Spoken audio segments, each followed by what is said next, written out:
Welcome back friends. जैसे कि हमने लास्ट वीडियो में देखा था इसके 22 तक, और 22वां क्वेश्चन में फिर से एक्सप्लेन कर देता हूँ। तो 22वें क्वेश्चन में लिखा है कि विच of the following is not a nitrogen fixing organism. तो ये सारे के सारे जो ए बी सी हैं, एनाबीना, एजोबैक्टर और नॉस्टॉक, ये क्या करते हैं कि ये जो इन्वायरमेंट में जो भी ऑक्सीजन होती है उसको फिक्स करके प्लांट के लिए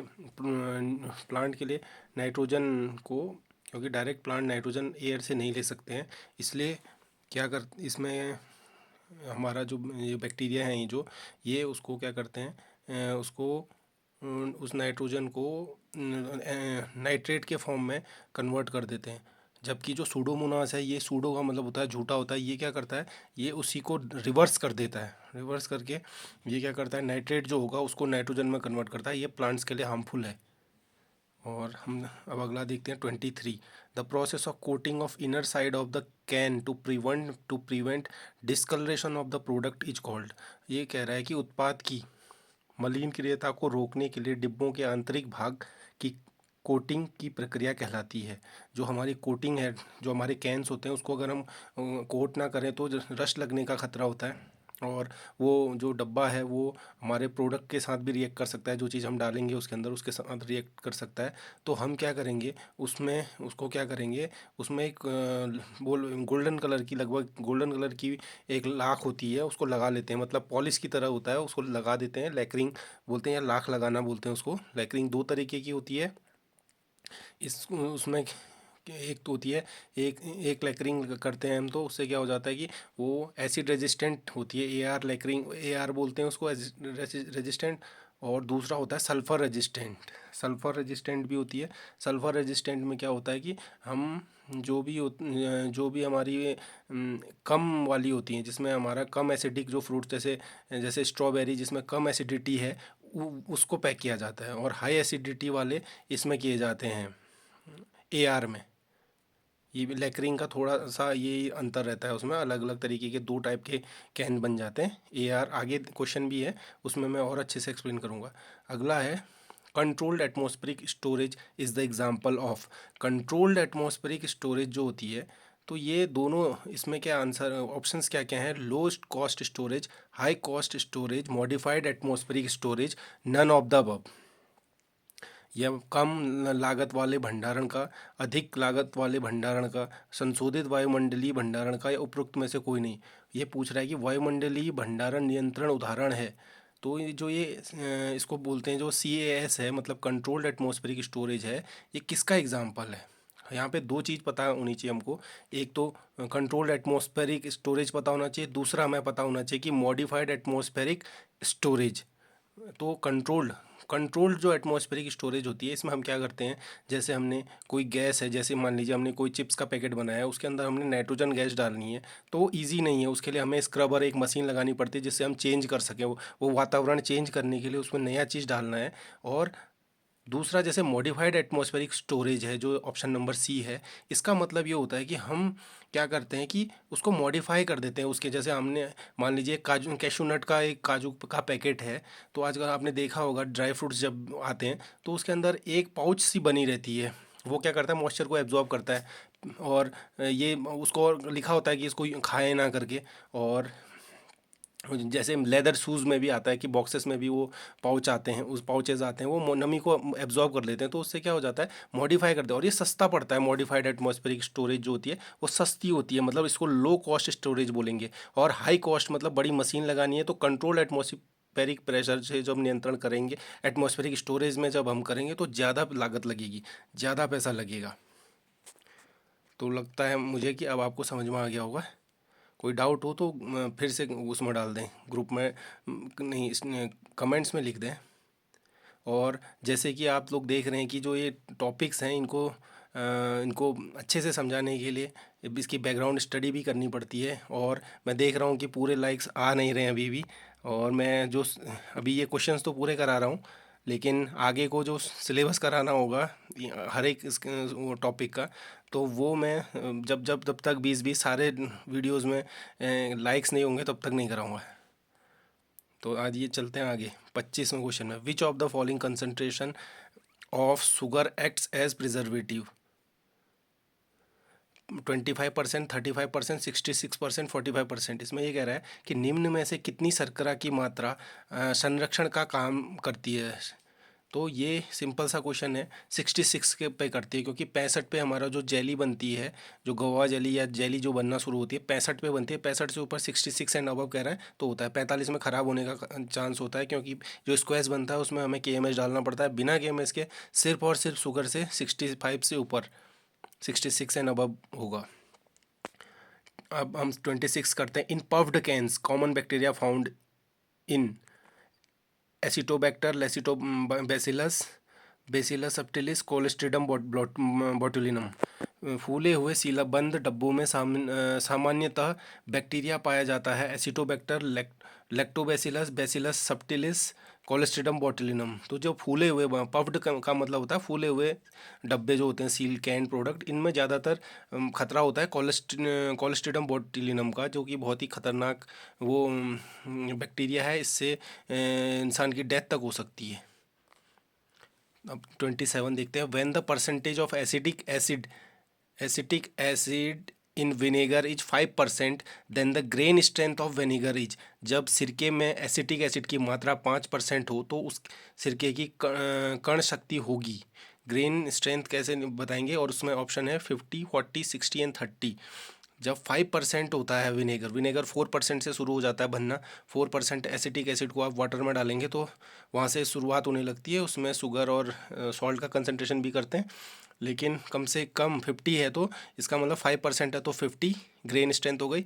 60 है तो 6% है तो 60, और ये 7 है तो 7% है तो 70। और ये जो होता है 60%, 70%, ये कॉमर्शियली सेल करने के लिए, अपने प्रोडक्ट को बेचने के लिए, कि इसमें 5% को 50 बताना, एक उसको अपने प्रोडक्ट को अट्रैक्टिव बनाने के लिए। क्योंकि अगर आप 5% डालेंगे तो जो ख़रीदार होगा जिस एसिटिक एसिड का, तो वो आपको उसके बदले पैसे देने में आनाकानी करेगा। इसलिए आप इसको टेक्निकली आप कॉन्सेप्ट को एक टेक्निकल फंडामेंटल समझ के इसको आप ग्रेन स्ट्रेंथ के हिसाब से बताते हैं कि 50, 60, 80, 100 ऐसे करके बोलेंगे। अगर 10% डाल रहे तो 100, अगर 120% कहेंगे तो और ज़्यादा उसको क्या उसको अट्रैक्टिव तरीके से उसको टेक्निकली बेचा जा सकता है।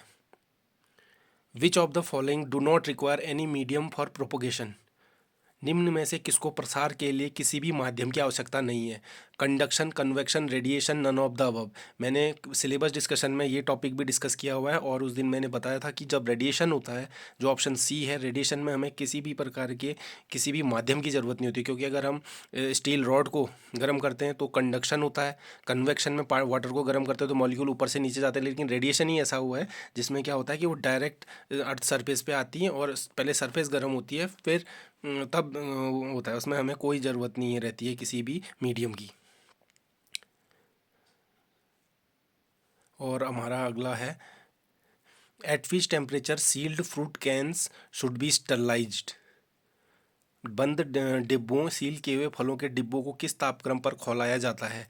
अब देखिए, जो ये डिब्बे हैं जब कैनिंग सील कर दिए जाते हैं तो इनको खौलाने के लिए गर्म पानी में, उबलते हुए पानी में 100 डिग्री सेल्सियस पे किया जाता है। लेकिन एग्जामिनर हमारी कैलकुलेशन या हमारा साइंटिफिक टेम्परमेंट जांचना चाहते हैं, तो उन्होंने क्या किया है कि 100 डिग्री सेल्सियस को उन्होंने फ़ारेनहाइट में दिया हुआ है। फ़ारेनहाइट में हमें पता होना चाहिए कि जो 100 डिग्री सेल्सियस की वैल्यू होती है वो 212 डिग्री फ़ारेनहाइट होती है। इसलिए आंसर सी। अगला क्वेश्चन है, maturity index of fruit and vegetable are measured by change of pulp colour, increase in sugar, attainment of proper shape and size, all of the above.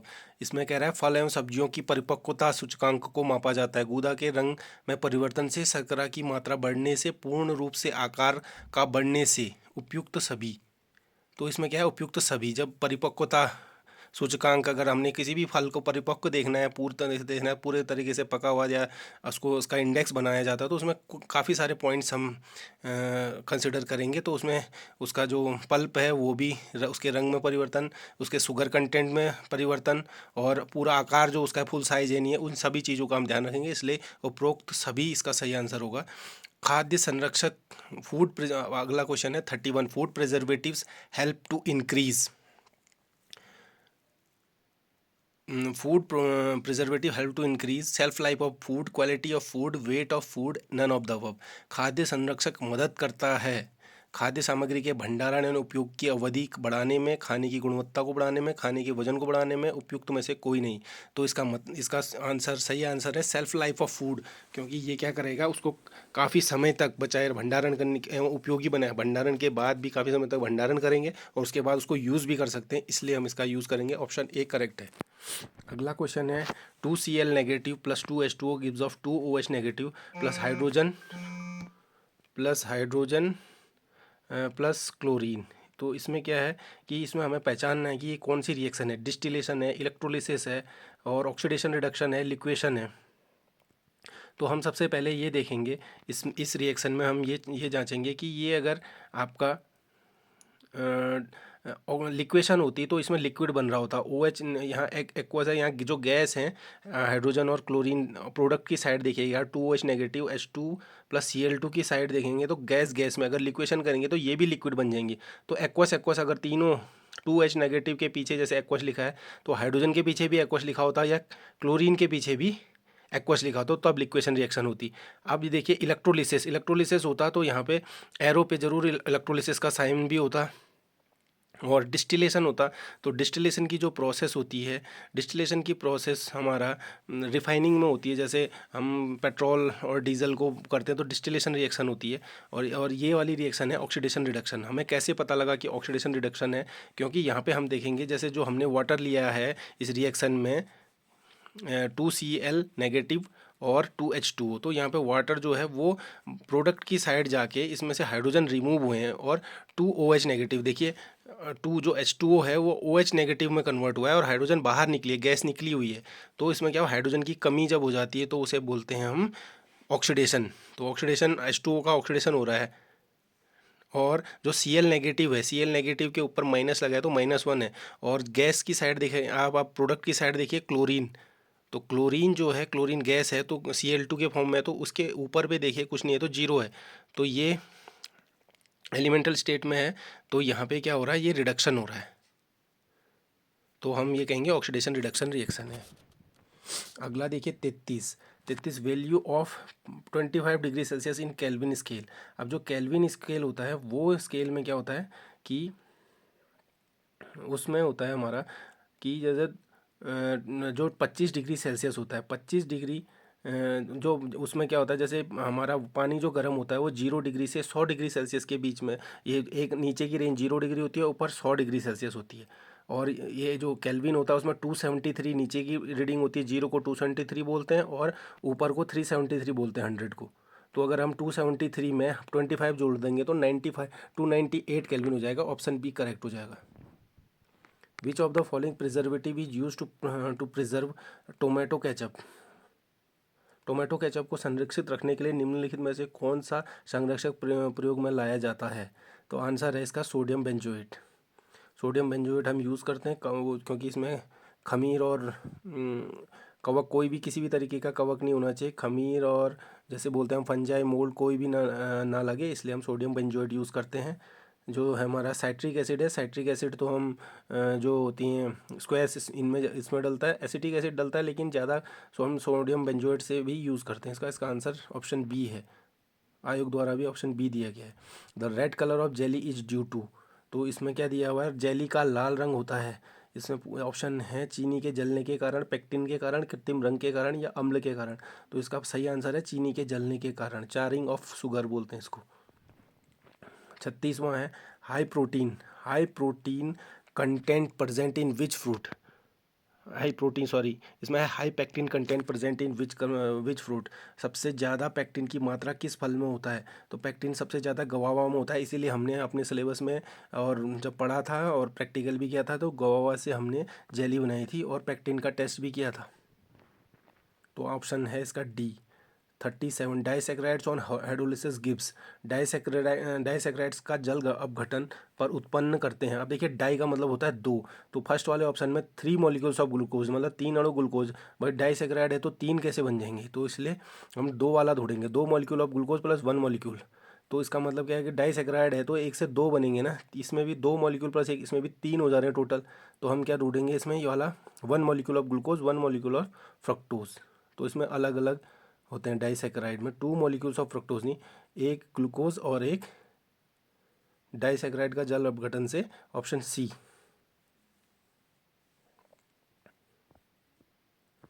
और जैसे इसका example हो सकता है कि सुक्रोज हो सकता है, जैसे सुक्रोज टूटेगी तो एक फ्रक्टोज में टूटती है और एक ग्लूकोज में टूटता है। अब अगला देखते हैं हम, ऑप्शन इसका हो गया सी सही है। 38 है, which of the following process takes place during preparation of pickle. Pickle मतलब अचार निर्माण के समय निम्न में से कौन सी क्रिया होती है। तो लैक्टिक एसिड फर्मेंटेशन जो होती है वो आपका अचार निर्माण के समय में ये प्रक्रिया होती है, इसी से अचार लंबे समय तक के लिए प्रिजर्व रहता है। 39, विच of the following changes is a chemical change. मैंने ये भी सिलेबस में डिस्कस किया हुआ है, निम्न में से कौन सा रासायनिक परिवर्तन है। भोजन का पचना, पानी का जमना, पानी का भाप बनना, लोहे की छीलन के साथ रेत का मिलना। तो इसमें हो जाएगा भोजन का पचना, क्योंकि उसमें केमिकल, क्योंकि हम जो पहले था उसको बाद में जो हमारा एंड प्रोडक्ट है उससे हम फर्स्ट प्रोडक्ट पे नहीं जा सकते हैं। जैसे पानी का जमना है, जमा के बर्फ़ से हम पानी बना सकते हैं और पानी से फिर बर्फ़ बनाया जा सकता है। पानी का भाप बनना, पानी से भाप बनाया जा सकता है, भाप को फिर ठंडा करके उसको ढक ढक के हम ठंडा करके फिर से पानी बना सकते हैं। लोहे की छीलन को रेत के साथ मिलाएंगे तो उसको छान के हम दोबारा पा सकते हैं पुराना बैटर। लेकिन भोजन एक बार पच गया तो उसे नहीं, उससे एंड प्रोडक्ट ही बन सकता है और एंड प्रोडक्ट से दोबारा से भोजन नहीं बन सकता है। ठीक है। 40, strength of Bryan is measured by. जो ब्राइन मतलब नमक का जो घोल होता है, ब्राइन की मजबूती गुण को मापा जाता है, कह रहे हैं रिफ्रैक्टोमीटर से, सोलोमीटर से, या थर्मोमीटर से, या एनेमोमीटर से। तो इसको सोलो गलत टाइप हुआ है ये, तो इसको सेलेनोमीटर बोलते हैं। तो सेलोमीटर से जो हम क्या करते हैं, सेलेनोमीटर से हम इसको नमक की स्ट्रेंथ करते हैं, रिफ्रैक्टोमीटर से हम शुगर की करते हैं जांच करते हैं, और थर्मोमीटर से हम टेम्परेचर, एनीमोमीटर से हवा की। और 41 का है, which of the following inorganic acid widely used in food industry. निम्न में से कौन सा अकार्बनिक अम्ल अम्ल खाद्य उद्योग में प्रयोग किया जाता है। इनमें से जो आंसर है वो, आयोग द्वारा तो फॉस्फरिक एसिड दिया गया, लेकिन मेरे अनुसार जो आंसर है वो है बेंजोइक एसिड, क्योंकि बेंजोइक एसिड जो बनता है तो ये बेंजोइक एसिड जब बनता है सोडियम बेंजोएट के फॉर्म में, जब फैक्ट्री से में आता है तो उसमें जो सोडियम मेटल है, अगर मैं आपको एक एग्जांपल बताता हूँ इसका, जो विज्ञान में इनऑर्गेनिक प्रयोगशाला अलग होती हैं, ऑर्गेनिक प्रयोगशाला अलग होती हैं, और उसमें मेन अंतर ये होता है इनऑर्गेनिक में कि वहाँ कुछ एसिड रखे होते हैं इनऑर्गेनिक में और कुछ एसिड रखे होते हैं ऑर्गेनिक में। तो इनऑर्गेनिक में कौन से एसिड रखे होंगे जिनमें मेटल मिलेगा, कोई ना कोई मेटल होगा, सोडियम, मैग्नीशियम, कैल्शियम, इस तरीके से मेटल होंगे तो इनऑर्गेनिक एसिड होंगे। और जो ऑर्गेनिक वाले में होंगे तो उसमें जैसे CH3, जैसे एसिटिक एसिड है CH3COH, उसमें मेटल नहीं होगा, जिसमें मेटल होगा वो इनऑर्गेनिक है। तो मेटल किस में होता है, सोडियम बेंजोएट में, सोडियम इसीलिए वो है, इसीलिए बेंजोइक एसिड इसका सही आंसर होगा। अगला है 42, fruit preservation and Canning institute is situated in. ये है हमारा लखनऊ में, fruit preservation and Canning institute is situated in Lucknow. Standard size of A2 half can जो होता है, तो उसको स्टैंडर्ड साइज पूछ रहे हैं। तो A2 हाफ कैन का मतलब ये होता है, जो कैन होता है उसकी जो कैपेसिटी होती है उसमें 3-3.5 कप की जो ब्राइन लेने की उसकी कैपेसिटी होती है, क्या अंदाजन एक वो बताया जाता है इसको कि इसकी इतनी कैपेसिटी है, और इसको हम 102 millimetre diameter into 119 millimetre diameter, ये मिलीमीटर हाइट से लेते हैं। और जो इसमें देखिए अगला क्वेश्चन है, what is the colour of xanthophyll pigment. Xanthophyll pigment का है कि इसका कलर कैसा होता है, तो इसका कलर होता है येलो, पीले कलर का होता है जेंथोफिल पिगमेंट। जेंथोफिल पिगमेंट क्या करा ना, पीला रंग आता है, ये ज़्यादा सही रहेगा। लाई सॉल्यूशन इज प्रिपेयर्ड बाय। लाई का जो सॉल्यूशन होता है, लाई का सॉल्यूशन कैसे बनाया था, लाई के लिए लाई पीलिंग की जाती है। जैसे जो कठोर चीज़ें हैं उनको, जैसे अखरोट को भी हम उसका कवर वो करने के लिए, उसको अट्रैक्टिव बनाने के लिए उसमें डिप कर देते, तो लाई सॉल्यूशन बनता है NaOH प्लस वाटर। इसी को हम कास्टिक वो भी बोलते हैं, इसको कास्टिक सोडा भी बोलते हैं इसको हम। और ये फर्श वर्श क्लीन करने के काम भी आता है, उसका कंसंट्रेशन चेंज कर सकते हैं, लेकिन बनेगा NaOH और वाटर डालकर ही बनेगा। तो ऑप्शन बी करेक्ट है 45 का। 46, during canning process the syrup और brine should be added to the can at a temperature of about. During canning, डिब्बाबंदी करते समय कैन डिब्बे में सिरप या ब्राइन को लगभग किस तापमान में मिलाना चाहिए? तो इसको मिलाना चाहिए हमारा, चलिए ये 46 45, अभी ये लंबा हो रहा है वीडियो भी, मैं 46 से फिर आगे को फिर बताऊंगा। Thank you.